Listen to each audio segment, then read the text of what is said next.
Hey everyone, welcome back to Redneck Coachworks. Back in the shop here. This will be the first video on the 1959 GMC Fleetside project. So I got a little bit done. I had a road trip yesterday. I've been watching for about 2 years for some front clip parts for it, fenders, hood and stuff. And one popped up yesterday or Friday actually on Facebook Marketplace, and I went up yesterday to Swift Current to pick it up. So it's not quite in as good a shape as I wanted, but it's got a lot of stuff I need, way more than the $500 that it cost me for the whole clip. So anyhow, I'll show you what we got, what we're working on.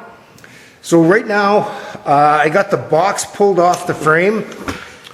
It came off really nice. There's 12 bolts holding on, carriage bolts that go down through each side of the bed. If you take 11 of them out, the box doesn't come out. You have to take all 12. I found that out once the tractor was hooked up and I was trying to lift it up and couldn't figure out why it wouldn't pull off. So I'm really impressed with the condition this thing's in. There's virtually no rust. The only rust I can find on it actually is on the passenger side. The center stake pocket right here is rusted through the side. It's pretty much inconsequential because I have to take 19 3/4 inches out of this to make it into a short box. The tail, there's no dents or damage on the back end around the tail lights. The tail light aluminum bezels are completely destroyed, but for some reason it never bent the box itself. The tailgate's in really rough shape. It's going to take some serious help to make it look good. So the other thing I found is 57 to 66 GMC all use the same tailgate, so I might come up lucky and be able to find a tailgate off of something a little bit newer. So first thing I'm going to do is I got to pull all the wood out of the inside of it. All of the metal strips surprisingly are in good shape. I'm going to try and save them. I've soaked all of the 1/4 inch and 5/16 bolts and nuts down on the underside with acetone and ATF mix, hoping they're all going to come out. One of the cool things I found about this compared to the 65 swept line I shortened, this box is completely bolted together, so I'm going to completely take it apart, front, back, sides, and then I can lay these box sides flat on the hoist to be able to cut the sections out and weld them back together. I think I'll get a much better finished product out of it. So I'll just put you in the tripod here and show you what I'm up against here. One of the things that I really don't like about these Fleetside GMs is the position. I don't know if I can get you back far enough. We'll try on this side. Most modern day and even in the same time period trucks, they had a little less overhang at the back and a little more. What I'm saying is the wheel well was a little further back, so you'd have maybe 60% side in front of the wheel and 40% behind. For some reason on these fleet lines they did it, they centered it. Actually there's a little bit more overhang on the back than there is at the front, and I think it just plain looks goofy. So what I'm contemplating is to shorten this. I need to take 19 3/4 inches out overall. If you do it the factory way, that would be 9 1/4 inches out of the front and 10 1/2 inches out of the back. And I'm really leaning towards taking 7 1/4 out of the front and 12 1/2 out of the back, which will give me that offset, move the axle back just slightly. Because I have to shorten the frame on the 03, I don't think that's going to matter because I have to custom fit it anyhow. So the other thing, what I'm going to do is, I'm no good on computers, but I can cut and paste. So I found a really nice photo of a 59, it's an Apache Chevy, but it's exactly the same. What I'm going to do is I'm going to cut and tape this back together exactly the way I'm going to do the box.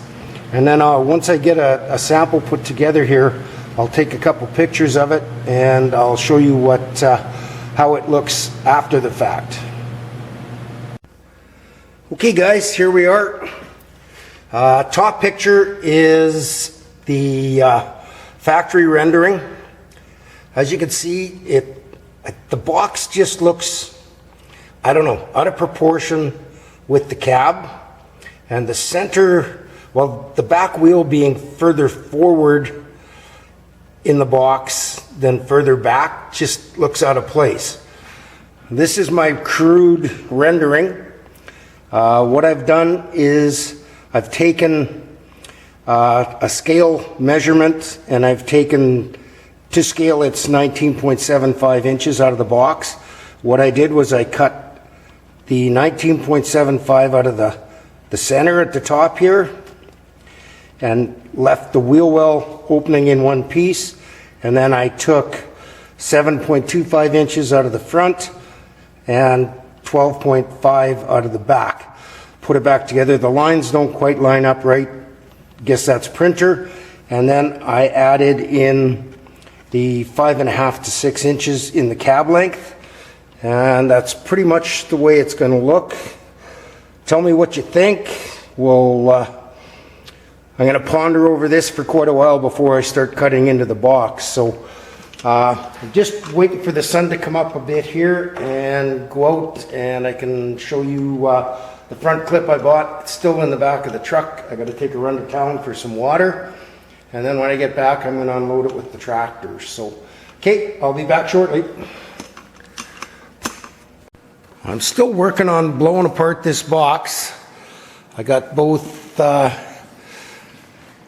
tubs out for the fender wells. Got a bunch of the bolts cut off from underneath. I couldn't believe it, but holding the tailgate on is 4 3/8 fine threaded bolts that bolt into the corners of the box here, and all 4 of them come out without breaking. That just blew me away that happened. So I got a little bit more to do here to blow the sides off. I got to cut some more bolts. All of these carriage bolts along the sides have to come out, and all they do is spin. So I'm just using my zip disc and bucking them off. So, and then I just remove the bolts on the front of the box. There's 4 on each corner at the back that holds the box corner together, and a couple of tack welds, and that'll come apart, and then the front and the sides will drop off. So I'll just take you outside here and show you the front clip I got. Absolutely beautiful day today. It's I think it's 10 above Celsius. Not quite sure what that would be. Probably 50 Fahrenheit. Pretty nice for mid to the end of November. So this is the clip I've got. This is the original one. As you can see, this fender, get out of the sun here, is really taking a bad hit here. It's folded it and creased it a couple spots at the back. It's pushed it back so hard. This one, fenders are in considerably better shape, other than the brows are rusty on them, which mine aren't. I think I can either buy panels for that, or I can possibly make some repair pieces for them. They're not terrible. The other good thing is the hood on this one's in really nice shape. Mine's got a great big prang right in the center here. There I am standing in the sun again. Great big prang in the center that's cracked the GMC emblem on it. The grill on mine is in beautiful condition. The grill on this one's got a really bad whammo in it. So using parts from both of them, I should be golden here. So the only thing I don't like is this one was kind of a pastel green color, I think, or off yellow or something. And I kind of like the turquoise better. So anyhow, that's about it for this video. Just a little update. We're going. I will carry on. Once I get the sides blown off the box, I'll bring you back for the next video. Thanks for tuning in, everyone, and catch you on the next one.